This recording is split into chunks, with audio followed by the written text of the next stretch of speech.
بسم الله الرحمن الرحيم. تبارك الذي نزل الفرقان على عبده ليكون للعالمين نذيرا الذي له ملك السماوات والأرض ولم يتخذ ولدا ولم يكن له شريك في الملك وخلق كل شيء فقدره تقديرا واتخذوا من دونه آلهة لا يخلقون شيئا وهم يخلقون ولا يملكون لأنفسهم ضرا ولا نفعا ولا يملكون موتا ولا حياة ولا نشورا وقال الذين كفروا إن هذا إلا إفك افتراه وأعانه عليه قوم آخرون وقال الذين كفروا إن هذا إلا إفك افتراه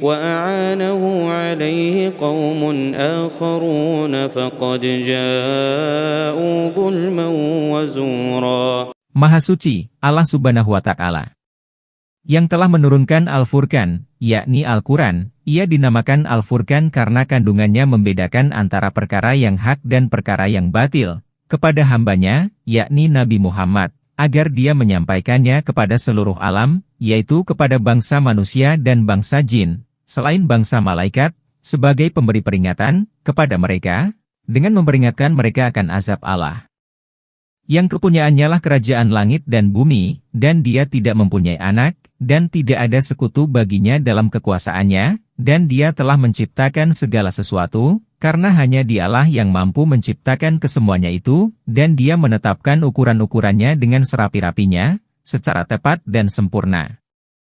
Kemudian mereka mengambil, yang dimaksud adalah orang-orang kafir, selain daripadanya, selain Allah Subhanahu wa Ta'ala, sebagai Tuhan-Tuhan, berupa berhala-berhala, yang mereka tidak menciptakan apapun, bahkan mereka sendiri diciptakan dan tidak kuasa untuk menolak sesuatu kemudaratan dari dirinya, tidak akan mampu menolak bahaya yang mengancam dirinya, dan tidak pula untuk mengambil suatu manfaat pun, artinya tidak dapat menghasilkan manfaat bagi dirinya, dan juga tidak kuasa mematikan, menghidupkan, yakni tidak mampu mematikan seseorang dan tidak pula mampu menghidupkannya, dan tidak pula membangkitkan.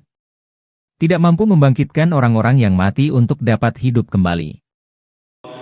وقالوا أساطير الأولين اكتتبها فهي تملى عليه بكرة وأصيلا قل أنزله الذي يعلم السر في السماوات والأرض إنه كان غفورا رحيما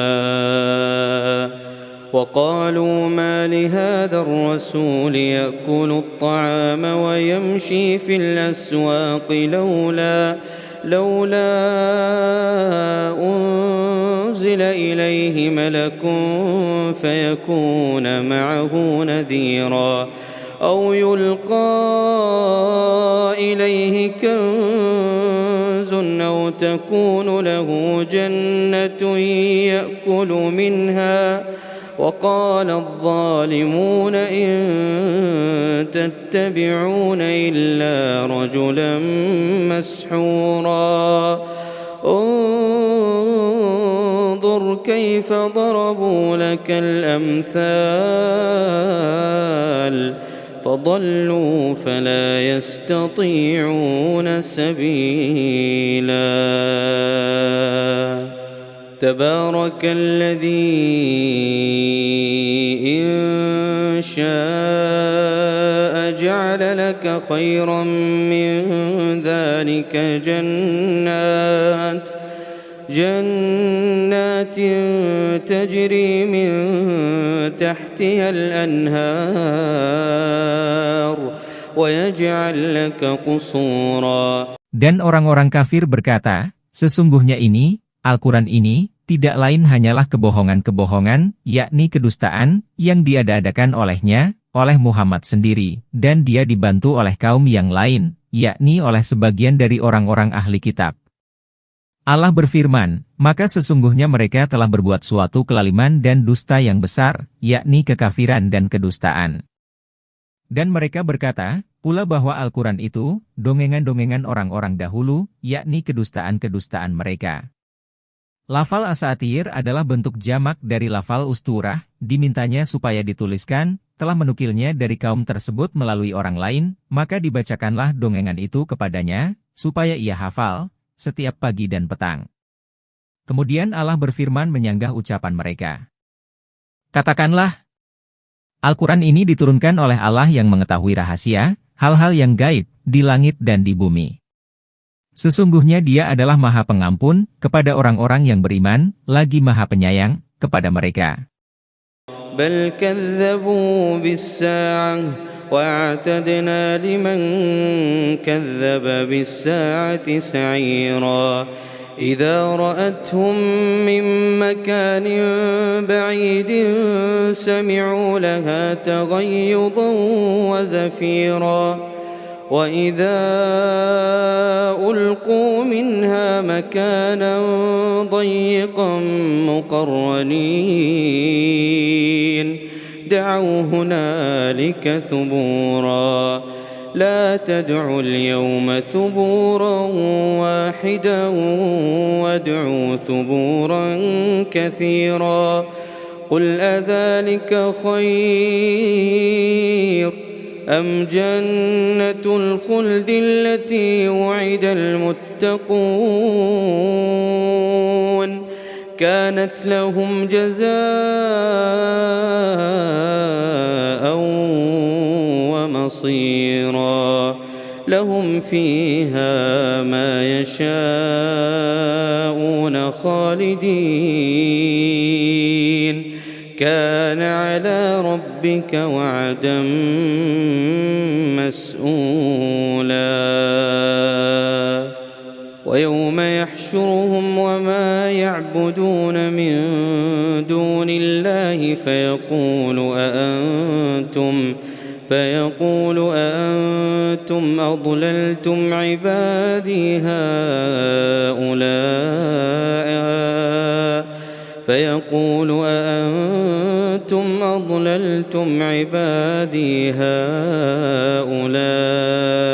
أم هم ضلوا السبيل.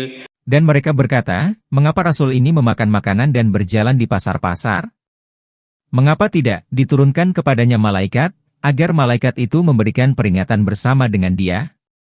Maksudnya yang membenarkan kerasulannya.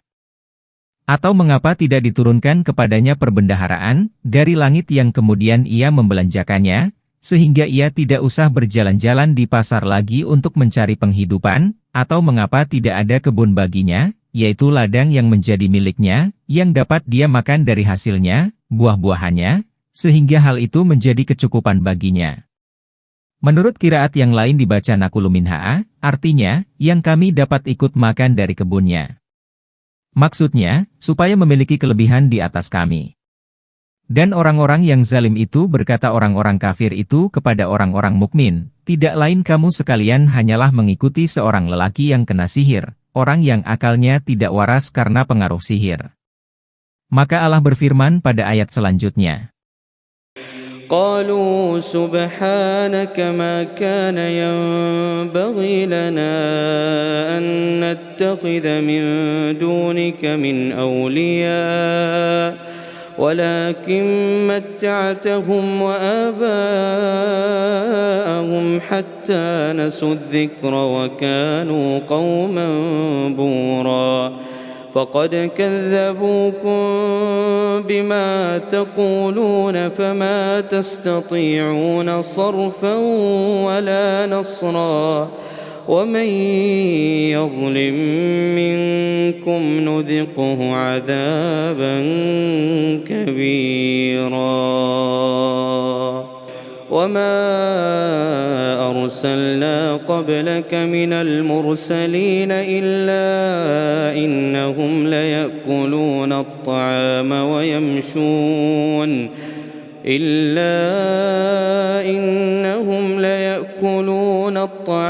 ويمشون في الأسواق وجعلنا بعضكم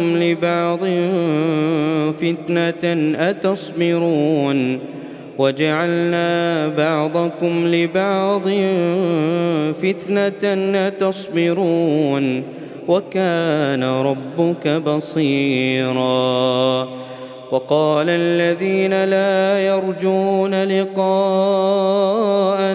لولا أنزل علينا الملائكة أو نرى ربنا لقد استكبروا في أنفسهم وعتوا عتوا كبيرا.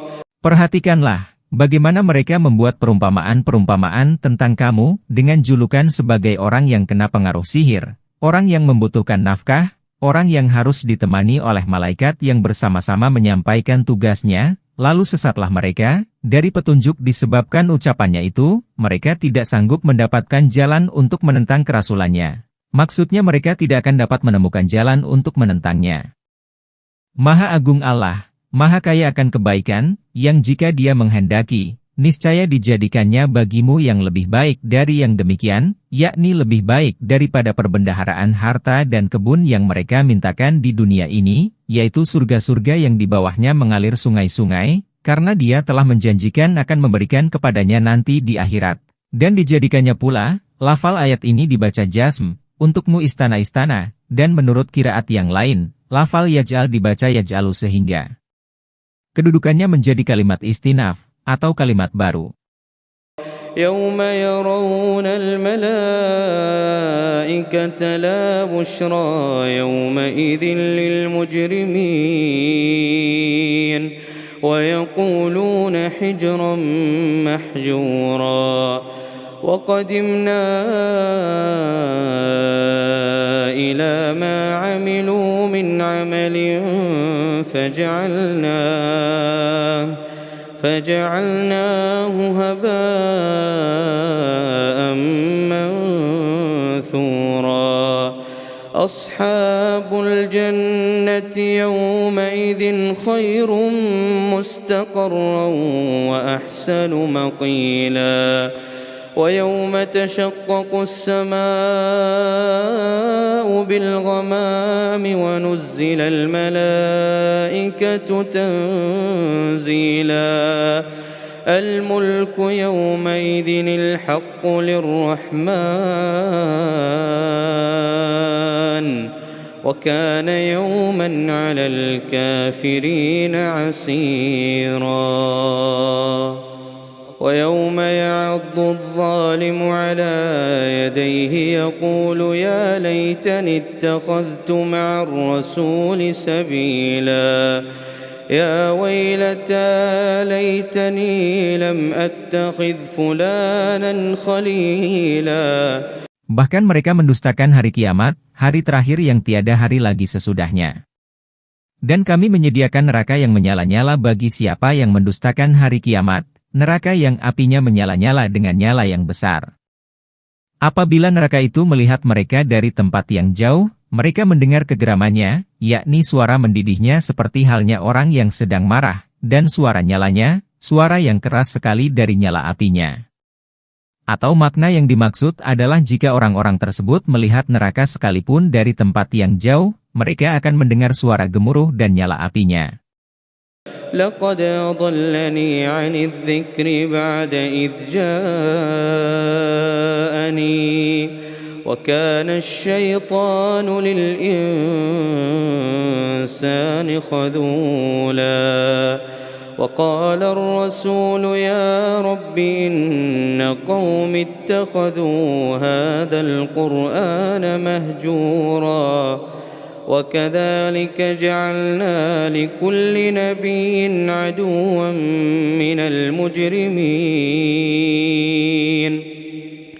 وكفى بربك هاديا ونصيرا وقال الذين كفروا لولا نزل عليه القرآن جملة واحدة كذلك لنثبت به فؤادك ورتلناه ترتيلا ولا يأتونك بمثل إلا جئناك بالحق وأحسن تفسيرا الذين يحشرون على وجوههم إلى جهنم أولئك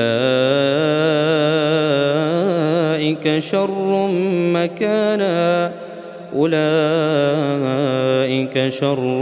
مكانا وأضل سبيلا. Dan apabila mereka dicampakkan ke tempat yang sempit di neraka itu, dapat dibaca daikan dengan memakai harakat tasydid pada huruf ya, dapat pula dibaca tahfif atau tanpa tasydid sehingga bacaannya menjadi daikan, maksudnya neraka itu menghimpit mereka. Lafal minha berkedudukan menjadi hal dari lafal makaanan, karena pada asalnya ia adalah kata sifat baginya, dengan dibelenggu, yakni tangan dan leher mereka dibelenggu menjadi satu, harakat tasydid yang ada 227 pada lafal mukarranina menunjukkan makna taksir atau banyak, mereka di sana mengharapkan kebinasaan. Maksudnya mereka ingin mati saja karena pedihnya siksaan.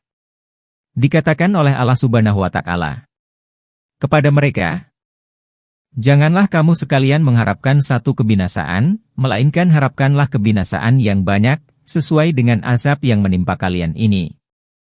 Katakanlah, apa yang demikian itukah, hal yang telah disebutkan itukah, yaitu ancaman dan gambaran tentang neraka, yang baik, atau surga yang kekal yang telah dijanjikan, kepada orang-orang yang bertakwa. Surga itu untuk mereka, menurut ilmu Allah, sebagai balasan, sebagai pahala, dan tempat kembali, tempat menetap yang abadi.